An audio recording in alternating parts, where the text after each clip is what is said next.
네, 그래서 본문을 한번 보도록 하겠습니다, 여러분. 또 소설 인유 옥소선, 눈을 쓰며 옥소선을 엿보다 이렇게 되는 거예요. 인물이 어떻게 개성적인지 한번 보도록 할게요.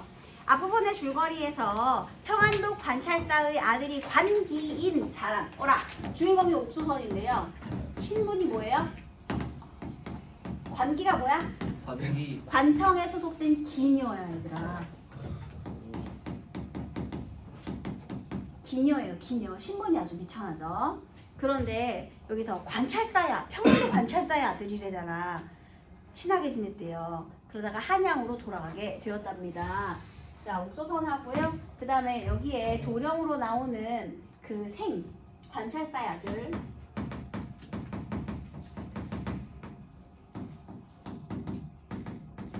여기서는 지금 생으로 나와요. 도령입니다.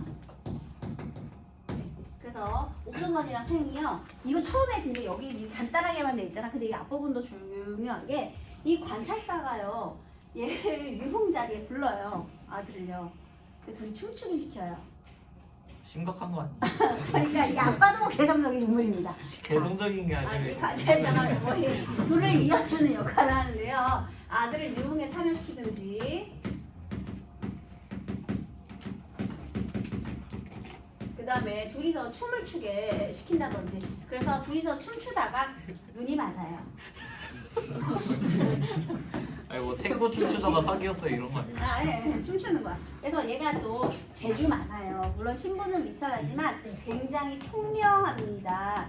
결국 얘가 그 마치 바보 온다를 교육시키는 평강공주 마냥 얘가 이 총명하기 때문에 나중에 신분 상승까지 하게 될 건데요. 일단 이렇게 서로 친밀하게 지내다가요. 이가 되게 웃겨요. 이 생이라는 얘가 진짜 웃긴 놈이 얘도 웃겨요. 둘이 사랑하잖아요. 둘이 맨날 같이 지내니까 아빠가 다시 한양으로 돌아가게 될 때 걱정이 되는 거죠.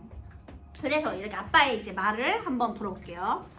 사내 대장부가 좋아하는 것이면 아비라 해도 자식더러 하지 말라고 가르칠 수는 없는 법이란다. 줄치세요. 뭐가 이상하죠, 여러분? 여기서 이상한 걸 느꼈어야 돼, 첫 마디부터. 그 신분 제약을 느끼지. 얘들아, 옛날에 조선시대의 아버지들 어때요, 여러분? 가부장. 그렇지, 가부장적이고 권위적이어야지. 아들한테 의사를 물어보는 것 자체가 권위적이지가 않은 거잖아. 아비라고 해도 자식더러 하지 말라고 가르칠 수는 없는 것이다. 오히려 자식의 의향을 중시하는 거잖아. 그치? 이거는 가부장적이고 권위적인 태도가 아니에요. 그래서 이 아빠도 개성적입니다. 당시 이 가부장적이거나 권위적인 태도로 내세우는 것이 아니라 오히려 이 아들의 의사를 물어보고 있어요. 그래서 네, 아들의 선택을 존중해 주는 거죠. 아들의 선택을 존중해 준다. 그래서 얘도 다 개성적. 여기 나오는 모든 인물이 전부 개성적이에요, 여러분. 그래서 오히려 아빠가 관찰사인데 좀 그 조력자 역할을 하기도 해요. 그러니 나도 마음대로 막을 수가 있겠느냐. 너와 자라니 정이 이미 돈독해져 헤어지기도 어려울 것 같고, 그렇다고 아직 장가도 안 든 내가 그 외에 함께 지냈다간 혼이 나는데 방해가 될까 염려되는구나. 다만 남자가 첩을 두는 건 세상에 흔히 있는 일이니 네가 만약 그 애를 사랑하여 도저히 잊을 수 없다면 비록 사소한 일이 앞길에 방해가 되더라도 어쩔 수 없지 않겠느냐. 이거 봐. 여러분, 우리 춘향전의 그 아버님하고 굉장히 다르시죠? 네, 전임 사또하고는 너무 다르죠? 야, 너 정치적인 생애도 끝난다. 앞길도 방해된다. 그러니 춘향이랑 헤어져라. 했을 때 눈물 흘리면서 헤어진 이도령과는 많이 다릅니다. 그래서 네 뜻에 따라 결정할 터이니 여기 줄 쳐두세요. 뜻에 따라 결정하겠다. 아들의 선택을 존중해주자. 너는 숨기지 말고 다 이야기하거라. 그러니까 솔직하게 말해봐. 네 생각 뭐야? 했더니 아들이 또 즉시 대답해요. 아버님께서는 어찌 불효자가 별거 다닌 기생계집 하나와 헤어지게 하시오. 상사병으로 몸이라도 상할까 걱정하시옵니까? 별거 다닌 기생계집. 처음에는 어때요? 굉장히 매몰차죠. 매몰차요. 얘 성격이 변해. 얘가요. 처음에 얘네 둘이 사랑하다가요. 다시 지금 여기 평안도거든요. 평안도. 그런데 평안도에서 이제 한양으로 다시 가야 돼. 집이 원래 한양이니까 높은 집안 아들이에요. 다시 가는데 얘가 얘에 대한 마음이 처음엔 어땠다고요? 매몰차게 극각계집. 극각 기생계집.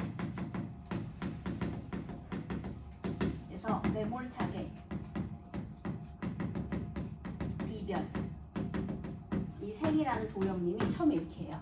그래서 그 다음에 제가 비록 한때 눈이 현란하여 한눈을 팔았지만 이제 그 애를 버리고 돌아가기는 마치 혜진 집신을 버리는 일과 같사옵니다. 이 새끼 뭐야? 극강 기생 계집은 혜진 계집이다. 혜진 집신이다. 이거 극강 기생 계집. 처음에는 이 옥조선을요 혜진 집신자로. 그러니까 미련이 없다는 거죠. 혜진 집신 버려야지. 지푸라기로 만든 신도 별 볼 일 없는데 그게 다 해졌으면 버려야 되잖아요. 이게 뭐냐면 헌신 짝 버리듯 한다 이런 표현이죠, 여러분. 그래서 이제 버리겠다라는 표현이에요. 그래서요. 어찌 연연해하며 잊지 못하는 마음을 두겠습니까? 바라옵건대 아버님께서는 다시는 걱정하지 마옵소서. 그래서 이때는 되게 매몰차게 이별하겠다고 해요. 그랬더니 관찰사와 부인은 기뻤다. 얘들아, 인물의 심리가 직접적으로 제시가 되고 있네요. 우리 아이가 진짜 대장부로구나. 이렇게 해서 관찰사 일행은 떠나게 되었다. 이별이에요. 그 다음에 자라는 눈물을 삼키며 목이 메어 차마 쳐다보지 못하였으나 새는 조금 더 아쉬워하거나 연연해하는 기색이 없었다. 이를 지켜본 가명안의 관속과 비장들은 그의 남다른 의연함에 탐복하지 않은 이가 없었다. 자, 이게 조선시대잖아요. 그러면은 뭐 이런 의 같은 놈이가 아니라 응? 야, 이거 진짜 인성보소 이게 아니라 남자다워, 사내 대장부다워. 원래 남자라면 그깟 계집 하나쯤은 버릴 수 있어야지가 조선시대의 미감이에요, 여러분. 당시 시대상이죠. 그래서 오히려 의연함에 탐복했다는 거죠. 왜냐하면 얘들아, 그 남자로 태어나서 입신양명, 공명신퇴 이런 게 중요한 거지. 한갓 계집, 그것도 신분이 미천한 계집한테 연연해하는 건 사내 대장부로서의 모습이 아니잖아요. 이거 다 조선시대 얘기하는 거예요, 여러분. 내 생각이 아니고요. 조선시대. 그래서 그때 당시에는 의연함에 탐복했다. 이렇게 되는 거죠. 근데 여러분, 좀 기분 나쁘죠? 기분이 나쁘잖아. 뭔가 기분이 더럽지? 그래서 여기에, 맞아요. 여기 있죠. 그래서 거기 3번에 고쳐쓰기 계획. 자란과 냉정하게 이별하는 생을 의연하다고 칭찬하는 사람과 함께 생을 어떻게 해야 돼? 어떻게 해? 비난하는 사람들의 반응도 언급하면 좀 입체적이겠지. 그죠? 됐어요. 네. 생이 도령이에요. 이 관찰사 아들. 생이 도령이에요. 도령. 생이랑 옥조선이랑 사귄 거예요? 응. 오케이. 응. 지금 여기 둘이 사귄 사이. 둘이 춤춘 사이. 어렸을 때부터. 응. 둘이 그리고 매일매일 붙어 다니는 사이. 한시도 떨어져 있지 않았어요. 엄청 좋아했어요. 근데 이렇게 그깟 계집, 내가 혜진 집신 버리듯이 버리고 갈 거다 이렇게 말한 거예요. 쓰레기죠. 그래서요 이렇게 했고요. 그 다음에 그와 자란이 함께 생활한 지 5, 6년이고 그동안 하루도 서로 떨어져 본 일이 없었기에, 자 여기 괄호 한번 해볼래요? 5, 6년 동안 한 번도 떨어져 본 적이 없었다. 이게 사실 이게 한문소설이잖아, 얘들아. 그래서 이걸 어떻게 해석하느냐에 따라서 조금 다른 본도 있긴 한데요. 그러기에 아직 몰랐다 이런 표현이 있기도 해요, 여러분. 그러니까 얘가 이 이별하면 되지 뭐라고 생각한 게 이별해 본 적이 없어서 이별이 뭔지 모르는 거야, 지금 얘도 어리잖아. 그래서 그게요, 이별이 뭔지 몰라. 그러니까 의연하게 굴 수 있었던 이유에 해당이 돼요. 의연했던 이유. 적으세요. 의연했던 이유. 이별이 뭔지 몰라요, 지금. 세상에 줄도 없는 이별을 하면서 이렇게 쾌활하게 말을 하고 쉽게 떠날 줄 몰랐기 때문이다. 그 다음 관찰사는 평양 감사직을 마치고 대사원이 되어 이제 평양 감사에서 이 아저씨 관찰사에서 이제 뭐가 됐대? 대사원이 됐어요. 계속 승진할 거야, 이 사람도. 네. 그래서 대사원이 되어 조정으로 복귀하고 생도 부모님을 따라 서울로 돌아오게 되었다. 그런데 자신이 점점 자란을 그리워하고 있다는 사실을 깨닫게 되었다. 여러분, 서술자가 인물의 심리를 직접 제시해주고 있죠. 그래서 처음에는 이랬거든요. 매몰차게 이거였는데 점점 그리움. 시간이 갈수록 이제 그리움이 커져가고 있습니다. 그러나 감히 말이나 얼굴엔 드러낼 수 없었다. 그치, 쥐가 내뱉은 말이 있으니까. 이런즈음 감식과를 본다는 방이 나붙었다. 아버지의 명대로 생은 친구 두셋과 함께 산사로 들어가 과거를 준비하게 되었다. 산사에 있던 어느 날 밤 친구들은 모두 잠자리에 들었을 때다. 생도 잠자리에 들었지만 잠을 이룰 수가 없었다. 홀로 일어나 뜰 앞을 서성였다. 때는 한겨울이고 눈 내린 밤 달빛이 눈부시게 환한 데다가 깊은 산속의 고요한 밤이라 온갖 소리마저 잦아들었다. 얘들아, 여기서 배경 묘사를 통해 인물의 심리를 심화시키고 있죠, 여러분. 이것도 또 소설에서 중요한 기능이죠. 서술상의 특징 물어볼 때 겨울밤에 조용하고 달빛이 쏟아지는 서정적 배경이죠, 그죠? 그래서 이런 서정적인 배경을 통해서 인물의 심리가 심화되고 있다. 그리움이 심화되는 거예요. 생은 달을 바라보며 자라를 그리워하다 구슬픈 마음이 절로 일었다. 얼굴 한번 봤으면 하는 마음을 누를 수 없어 정신을 잃고 미쳐버릴 것만 같았다. 자, 이제 미치기일보 지점까지 갔습니다. 그러나 밤은 아직 반이나 남아있었다. 급기야 그는 서있던 뜰에서 곧장 평양을 향해 길을 떠났다. 헐랭 어떻게 있어요 여러분? 네? 가출. 그래서 우리 자라니 보고 싶어 그러면서 이제 떠나게 되는 거예요. 야밤에요. 근데 얘가 당시에요. 이 생이 무엇을 입고 있었느냐면요. 가죽신에 이 가출하면서 이제부터 고생이 시작돼요. 고생. 얘가 가죽신을 신고 있는데 가죽신 딱딱하잖아 얘들아. 오래 걷기는 너무 불편해요. 그래서 한 민가로 들어가서 집신하고 바꿔 신어요. 그 다음에 얘가 털모자를 쓰고 있었거든요. 너무 무거워. 그래서 얘도 번거지로 또 바꿔요. 그래서 옷도 다 해지고 해서 아주 구리 구질구질한 상태로 겨우겨우 고생 해가지고 평양에 도착하게 됩니다. 중약 부분의 줄거리. 고생 끝에 평양에 도착한 생은 그래서 얘가 이제 고생을 하는데요. 중요한 건 내가 그냥 가만히 있으면 고생 안 해도 되죠. 그쵸?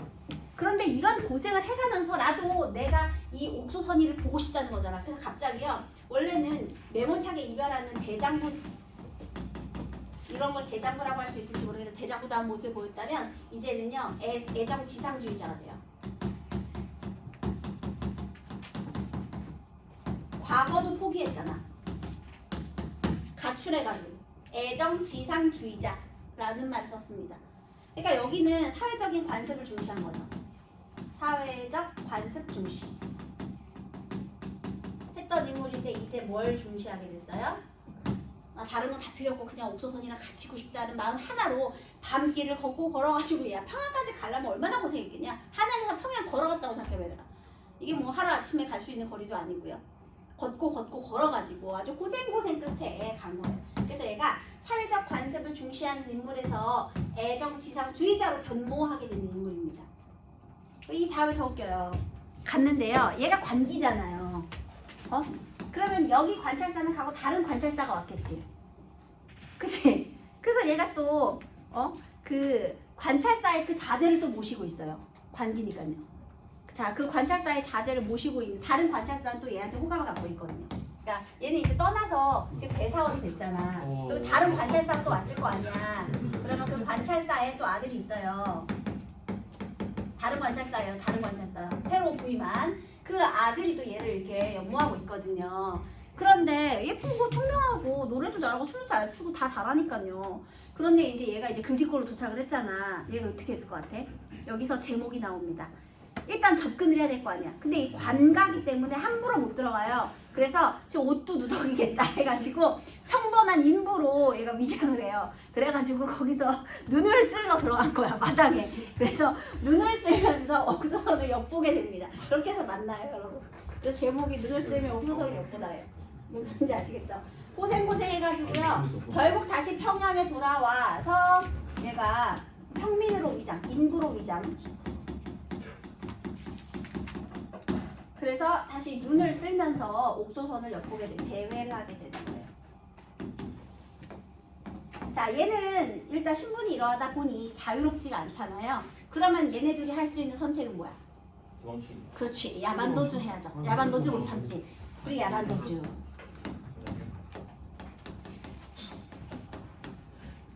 도망갑니다.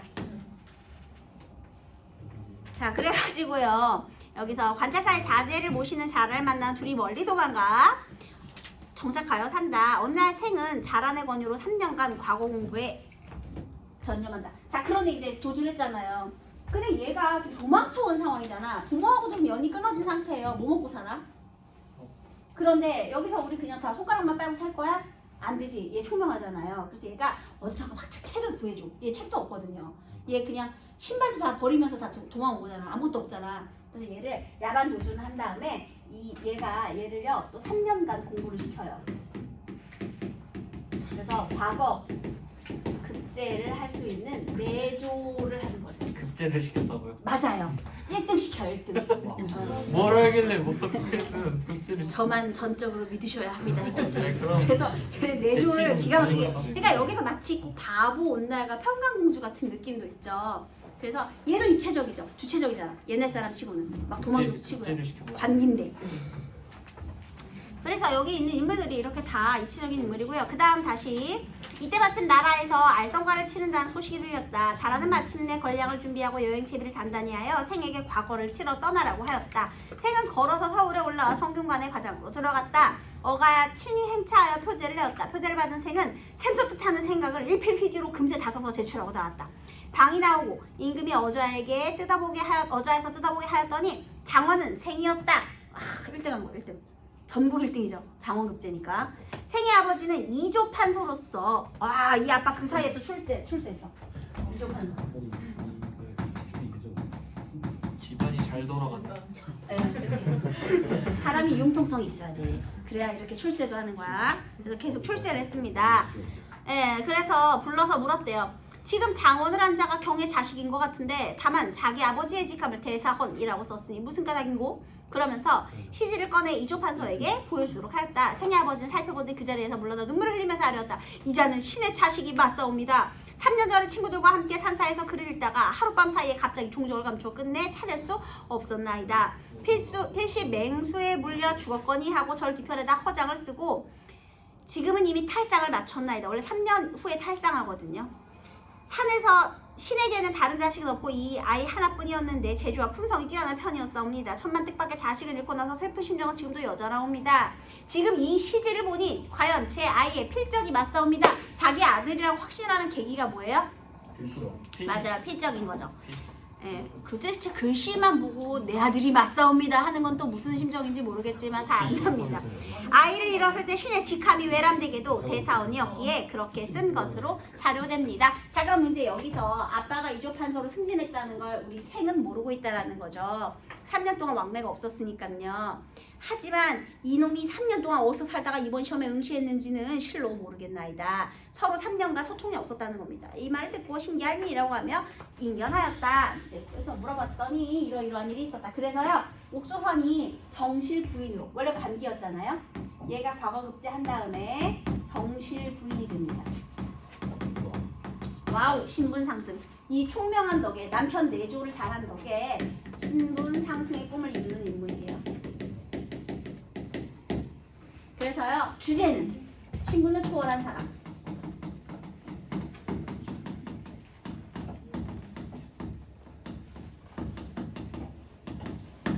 딱 야담집에 실릴 만한 내용 아닙니까?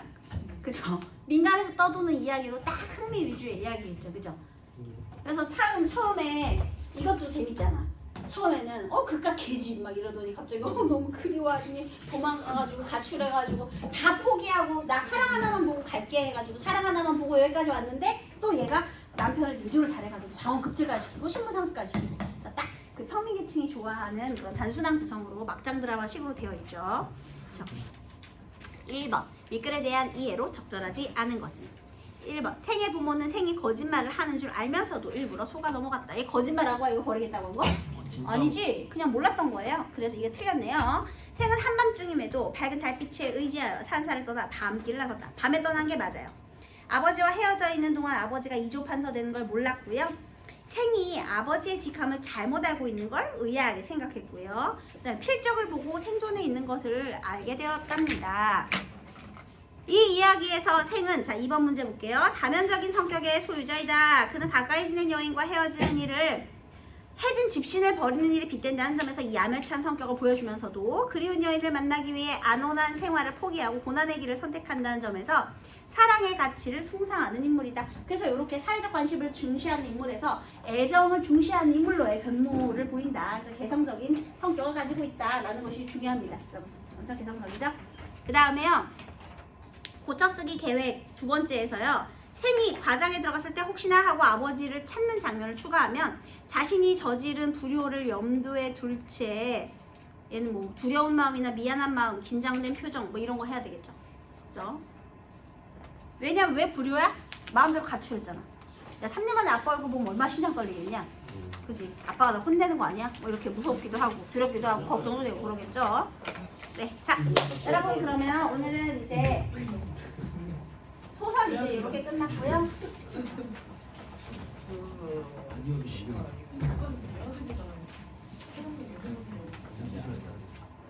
요 개성적 인물 유형 요거 기억해 두세요. 특히 아빠, 관찰사인 아빠가 가부장적이고 권위적인 태도를 보이지 않는다는 점 그게 중요합니다. 네, 그 다음에 여기 이제 천승세, 만선이 나오는데요. 일단 희곡과 시나리오.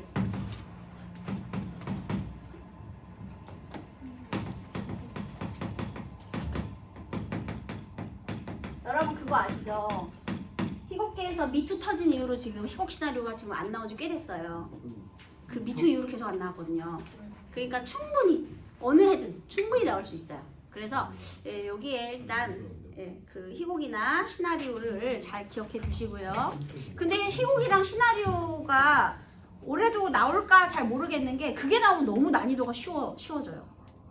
희곡이나 시나리오가 나오면 너무 쉬워지기 때문에 요즘 계속 지금 국어 영역이 어려워지고 있는 추세에서 희곡이나 시나리오를 내면 거의 거저 먹을 수 있거든요.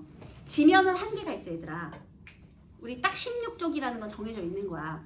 거기서 이제 선택 과목은 4쪽이에요. 공통 과목은 12쪽 안에 들어가야 돼 무조건. 이건 국룰이에요. 이건 바꿀 수가 없어. 근데 시나리오는 알지. 대사기 때문에 아무리 길어서 지면을 아무리 화려를 한다 해도 그게 쉽거든요. 간단하잖아. 왜냐면 다 이렇게 나눠져 있으니까. 시나리오나 희곡은 간단하단 말이죠. 그러면 만약에 얘 지문이 막 길어져. 그러면 상대적으로 다른 지문을 줄여야 될 거 아니야. 이게 머리가 아프지.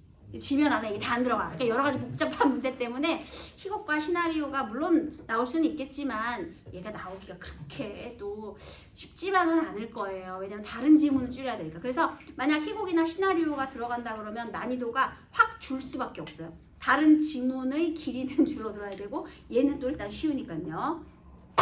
자, 그래도 일단 여기 희곡과 시나리오를 특징은 알아야 되겠죠? 일단 극은요. 현재 진행형의 문학.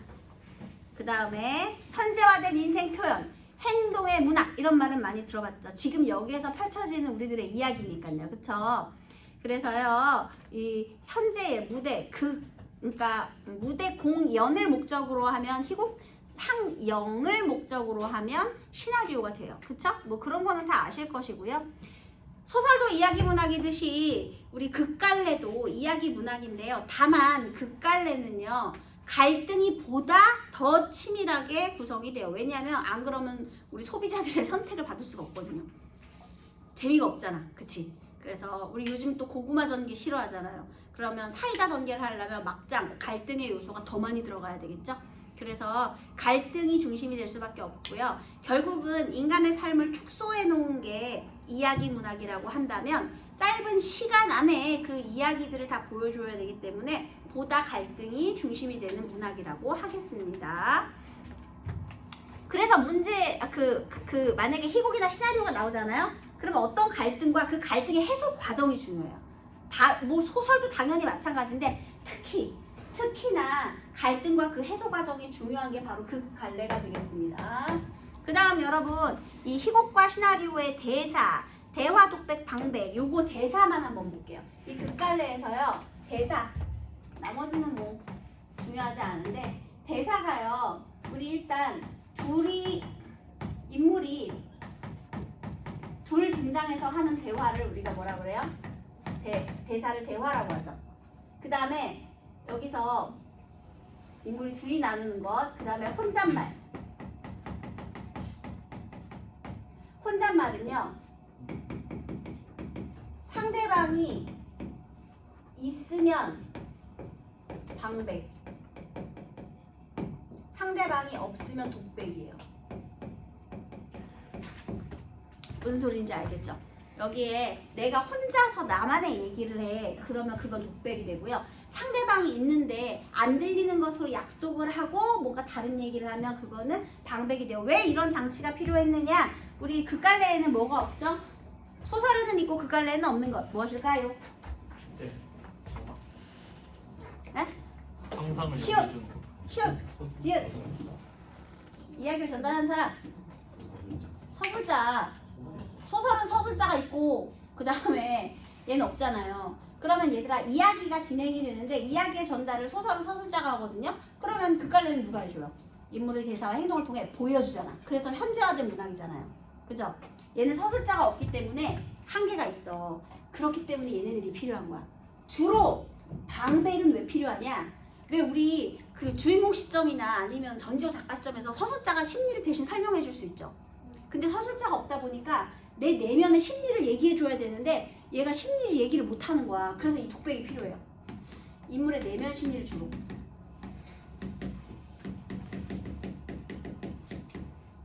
막 이렇게 얘기하다가 그때 나는 정말 힘들어서 죽고만 싶었다. 그래서 갑자기 막 내 내면 심리를 막 얘기하는 거지. 그래서 보통 내면 심리를 드러내기 위한 독백 처리를 많이 하고요. 그럼 방백은 왜 필요하냐? 얘가 안 들리는 척하고 이렇게 얘기한다는 건 관객에게 어떤 정보를 주려고 하는 거예요. 얘는 관객에게 내용 전개상 필요한 정보를 주기 위해서. 주로. 왜냐하면 관객이 알아야 되기 때문에 인물이 앞에 있는데도 얘기를 하는 거거든요. 인물의 내면 심리? 인물의 내면 심리를 주로 드러내기 위해서 독백이라는 방법을 사용하고요. 방백은 굳이 왜 써야 되느냐? 관객에게 어떤 정보를 주기 위한 목적일 확률이 굉장히 높다는 거예요. 그래서요. 얘가 이제 문제로 출제가 되잖아요. 그러면 뻔합니다. 우리 왜 있잖아요. 뭐 1번, 2번, 3번, 4번 등장인물이 막 이렇게 있어. 그러면 여기 말하기에 이렇게 효과 해가지고 A나 B 이렇게 한 다음에 얘의 의도 그 말하기 방식. 왜냐면 대사가 다 대사로 이루어져 있잖아요, 얘들아. 그래서 그 대사의 기능을 물어보는 문제로 나올 거예요. 시나리오나 희곡은 뻔합니다. 그래서 이 말하기의 의도를 파악하는 게 중요하고요. 또 하나, 감독이 그 지시할 만한 사항으로 옳은 것은, 얘도 많이 나오죠. 감독이 배우에게 지시할 만한 사항, 그건 인물의 심리 상태를 파악하라는 거예요. 갈등의 해결 과정이 중요하기 때문에 인물의 심리를 파악하는 게 또 무엇보다 중요하죠. 그럼 그 심리를 잘 이용해서 그 어떠한 심정으로 그러한 연기를 하게 되는지 그 감독이 배우에게 지시할 수 있겠죠. 인물의 심리를 파악하는 게 중요합니다. 알겠죠? 자, 그 다음에 만약에 이제 그 시나리오에 용어가 나오잖아요. 그러니까 문제 포인트만 어떻게 문제가 나올 것인지를 한번 본다면, 만약에 시나리오가 나왔어. 이제 얘는 보통 이제 희곡에서. 그 다음에 시나리오에 어떤 장면이 연출돼요. 그러면 여러분 만약에 중요한 단서가 되는 소재가 있어. 그러면 무슨 처리를 할까? 중요해서 강조를 하고 싶은 것이 있으면 클로즈업 하겠죠. 그죠? 뭔가 클로즈업 처리를 하겠지. 얘들아, 인설트는 언제 해야 할까요? 보통 회상 장면 할 때 인설트 하겠죠. 그죠? 이거 인서트. 그 다음에요, 몽타주 기법 아시죠, 여러분? 따로 떼어낸 장면을 편집해가지고 한 번에 묶어서 주는 거잖아. 그건 언제 쓸까? 몽타주는 언제 쓸까요? 그래, 맞아요. 요약적으로 사건을 진행하면서. 그러면 얘들아, 요약제시라는 것은 소설에서 서술자가 직접적으로 설명할 수 있는 부분이잖아. 그치? 이거 쓰고 다시 할게요. 요약적으로 제시하거나 아니면 사건의 진행 속도를 빠르게 하고 싶을 때, 그러면 그때 몽타주 기법을 쓰는 거예요. 그래서 뭐 배경 음악과 함께 막 이렇게 따로따로 이렇게 탁탁탁 장면 보여주면서 넘어가는 거죠. 요약하고요. 그러면 사실은 이 장면은 만약에 소설이라면 서술자가 요약 제시할 수 있는 거죠. 할 수 있는 부분이 이 시나리오에서는 몽타주로 제시될 수 있다. 서술자가 없기 때문에 서술자가 막 요약적으로 제시할 수 없는 부분이죠. 그래서 이렇게 몽타주 기법과 함께 소설과 비교를 할 수 있는 문제가 나올 수 있다는 거죠. 그래서 이 대사 중에 방백과 독백, 그 다음에 시나리오의 용어와 관련해서 그 장면의 특징을 기억하는 것, 이 정도만 어려운 문제로. 인서트가 뭐예요? 삽입. 화면 삽입. 아, 인서트. 네. 인서트를. 얘는 화면 확대. 이렇게. 됐나요? 됐죠? 이렇게 이렇게. 그래서 이런 것들을 쓸 수 있더라. 이렇게 되겠습니다. 그러면 빠르게 천승세의 만선을 같이 공부해 볼게요. 얘들아, 이 만선은 진짜 유명한 희곡이에요. 그래서 뭐 연기 전공하는 애들은 아마 이거 막 연기 엄청 많이 할걸요? 왜냐하면 인간 본연의 욕망에 충실한 작품이거든요. 선생님이 이 만선 그냥 얘가 갈등이 아주 두드러지게 잘 드러나는 건데 얘가 그 전체적인 줄거리가 선생님이 빠르게 얘기를 하고 설명을 하겠습니다. 예, 지울게요.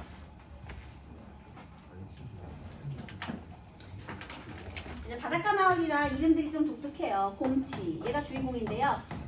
얘가 소원이 있어요. 곰치의 소망은 꽁치도 아니고. 만선이 뭐니 얘들아? 사람이 많은 선은 배가 배. 물고기가 많은. 맞아요. 그러니까 만선으로 돌아온다라는 건 배에 가득 한마디로 고기 대박을 터뜨리고 싶은 거예요, 여러분. 고기 로또를 맞고 싶은 거야, 얘가. 얘들아, 왜? 선생님하고만 얘기해. 고기 로또를 맞고 싶은 소망이 있어요. 이게 바로 얘가 소망인데요. 소망 너무 단순해. 욕망. 넘어가서 이제 집착하기 시작해요. 아니 이걸 집착해서 뭘 한다고. 그래, 어느 정도로 집착을 하느냐. 얘가 이제 부인이 구포댁이거든요. 애가 셋이에요. 첫째가 도상, 딸은 슬슬이, 그리고 갓난 아기가 하나 있어요. 그런데 이 슬슬이의 연인이 또 있어요. 슬슬이 연인이 이제 연철이라고 하는 남자예요. 이게 아들, 딸, 얘는 이제 마지막 늦둥이 아들이에요. 이렇게 있는데요. 얘가 지금 자기 배가 없어. 그러니까 가난해. 가난하다 보니까 배를 빌려야 되잖아요. 그러면 배를 빌려서 나가려면 당연히 이자가 들겠죠. 그러니까 매번 가서 고기도 많이 못 잡고 뱃삭은 계속 밀려있고 해서 빚이 빚을 낳고 해서 계속 가난하게 있어. 그럴수록 여기에 더 집착하는 거야. 왜냐면 사람이 안 풀리고 로또에 집착하게 되잖아요. 근데 똑같이 얘도 그래요. 그 다음에 이제 여기에 배를 가지고 있는 악덕 선주들이 있어요. 이제 임재순, 얘한테 얘가 맨날 돈을 빌려요. 얘네들은 선주예요. 선주. 배를 가지고 있는 사람. 그 다음에 여기서 얘가 배를 빌려가지고 어쨌든 바다에 갔어요. 그러면 대충 태풍이 치면 돌아와야 되잖아. 근데 고깃대가 있는 거야. 여기서 얘는 도치를 하자 쌍돛을 달아버려. 집착을 나가게 되게 쫓아가겠다는 거지. 살지도 못해. 어떻게 됐을 것 같아요? 전원 사망. 맞아요. 전원 사망. 맞아요. 누가 갔냐면요. 얘가 이렇게 셋이 갔거든요. 전원 사망. 쌤 근데 저 연철이요. 네, 연철. 남친, 딸 남친. 예비사위. 예비사위. 사위까지. 얘도 죽고. 혹시 전원 사망이시죠? 그래서 이 배를 타고 갔다가 두 명이 죽고. 네, 배 타고 갔다가 얘만 겨우겨우 돌아와요. 그런데 이제 돌아왔잖아. 그런데 또 배 빌려야 되잖아. 이거 포기 못하다니까. 만선 이건 포기 못하는 거야. 얘가 살기 위한 욕망이고 집착이라고 했잖아요. 그래서 이번에는요. 거의 자기랑 나이가 비슷한 범쇠라는 늙은 아저씨한테 이 딸을 결혼시키려고 그래요. 곰치가. 아니 이건 선을 넘는. 그런데 지금 내 남친 죽어가지고 슬퍼 죽겠는데 왜 아저씨한테 시집가라니까 슬슬이 어떻게 했을 것 같아? 튀었죠 당연히. 곰치가 둘이 결혼시키려고 하거든요. 미치겠다. 자살합니다. 아니 자살을 2번 치고 자살을. 아빠가 말이 통하겠냐? 안 통해. 그리고 이제 곰치 무슨 생각을 할 것 같아요? 깐난 애를 보면서 진짜 얘가 10살만 되면 내가 얘를 데리고 바다에 나가겠다. 아니 미치겠다. 자 그럼 구포댁은 어떻게 할 것 같아요? 당연히 근데 이게 내가 이거는 여러분 이거는 이거 녹화가 돼가지고 함부로 말하기 좀 그런데 혹시 고향이 섬이신 분? 섬이요? 네. 여러분 우리 섬은 다 그 범죄자 DNA가 있잖아요, 여러분. 네? 섬 사람들 무서워요, 여러분 아시죠? 무슨 일? 왜냐면 유배 가는 곳이잖아, 섬은. 아니면은 범죄자들이 섬으로 도망가잖아, 대부분. 그러니까 DNA가 이런 말 해도 되나? 원래 범죄자 DNA가 섬에서 사는 사람들은 어쨌든 그 조상을 파고들면 대부분 유배를 갔거나 아니면은 범죄를 지고 도망쳐 왔거나 그런 사람들이에요. 그 DNA를 따져서 가게도로 올라가 보면 여기 양반인데 거기 양반에서 멀쩡한 양반이 섬에 살겠냐? 아니지. 그래서 좀 그래. 그래서 원래 섬에서는 무서워. 그 다음에 어디 섬으로 도망치면 옛날에 조선시대 때 어떻게 잡을 거야? 그지? 그러니까 범죄자들도 가고. 그 다음에 섬은 섬 자치적인 법이 또 존재해요. 왜냐면 그 사람들만의 그런 룰이 있는 거야. 왜냐면 이게 특히 배 타고 나가잖아요. 던져버리면 몰라. 어떻게 알아? 그냥 빠져 죽었다 그러면 끝인데 어떻게 증명할 거야? 그래서 원래 좀 뱃사람들이 좀 무서워요. 거칠기도 하고요. 이런 상황에서 구포대는 어떻게 하느냐? 이 갓난 아기를요 배를 태워서 육지로 내보내요. 아마 죽었을걸요? 네, 아마 그렇게 뭐 죽었는지 어쩌든지는 네? 나오지 않지만 누가 죽는다고요? 얘만 배 태워서 보내는 거야. 그렇게 하다가 살을 안 약간 육지로. 이 아빠의 미친 집착에서 구해주고 싶은 거죠. 그래서 뭐 봐봐 얘들아. 이 집안 사람들 지금 다 정상이 아니야. 다 그냥 결국 정신이 이상. 이 곰치의 만선이라는 욕망은요. 결국 이 욕망과 소망이었는데 얘가 가족의 파멸을 몰고 오는 거죠. 파멸을 넘어서는 그냥 소멸 아닌가? 그러니까 사실 제목을 보세요. 만선 이거는 고기를 가득 잡는 아주 좋은 꿈이잖아요.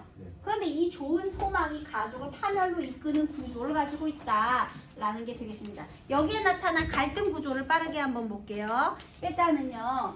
이 곰치라는 인물이요. 얘가 만선이 안 되는데 자꾸 만선을 꿈꾸죠. 그리고 운명과의 갈등. 물론 인간과 인간의 갈등 당연히 있고요. 인간과 운명의 갈등도 얘는 성공할 수 없는 운명이겠죠. 번번이 실패하잖아. 만선 실패.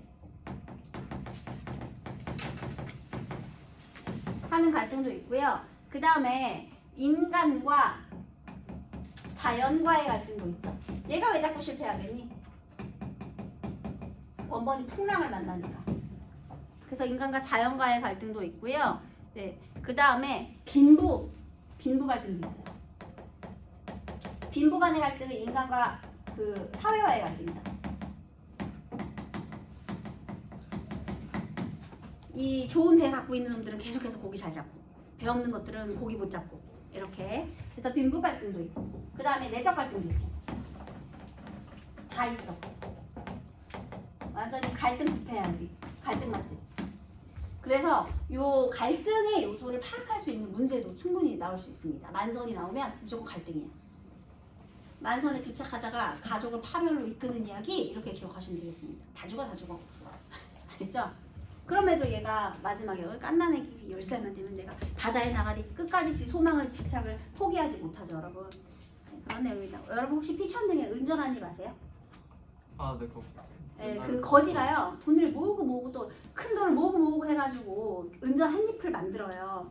그러니까 1원을 모아서 10원을 만들고 10원을 모아서 또 100원을 만들고 100원을 모아가지고 1000원을 만들고 1000원을 모아서 10,000원을 만들고 그렇게 해가지고 뭐 1000만원 정도까지 만들었다고 생각해봐. 만약에 그런데 이제 거기 아니면 1000만원 너무 크면은 500만원 정도 500만원 정도 되는 돈을 만들었다고 생각해보세요. 그래서 이거 처음에 누가 줬냐 그랬더니 그 거지가 막 경계하면서 왜냐면 뺏어갈 줄 알고 경계하면서 얘기했다가 이렇게 큰 걸 누가 줬냐 그랬더니 주긴 누가 주냐 내가 모은 거다. 그래서 왜 이걸 모았냐 그랬더니 그냥 갖고 싶어서 이렇게 말하거든요. 그게 은전 한 입이에요. 그러면요 얘는 그냥 거지의 소망은 은전 하나 가져보는 게 소원이야. 푼돈으로 이렇게 짜잘한 거 말고 그 은전 한 입 그 하나를 가져보는 게 소망이에요. 이걸 근데 비판적으로 보면 어떻게 돼요? 그것 때문에 더 거지같이 살았거든요. 돈 모아야 되니까 쓰지도 못하고 고생하고. 그러면 물질적인 욕망을 집착하는 것에 대한 비판으로도 볼 수 있죠. 그렇죠? 욕망에 대한 비판으로도 볼 수 있어요. 아니면 그냥 단순한 그런 집착이라고 소망의 뭐 성취라고도 볼 수 있고요. 긍정적으로 보면. 네, 그래서 뭐 그런 것들도 같이 엿볼 수 있겠네요. 만선이 은전한 입 같은 거예요. 그래서 여러분 요 내용은 그 특히 방언도 많이 사용해가지고 쭉 한번 읽어보면 크게 그렇게 어렵지 않거든요. 그래서 요거 한번 읽고 문제 풀어보세요 여러분. 1번 연출자가 배우에게 요청할 수 있는 내용으로 가장 적절한 것은 정답 몇 번이게요?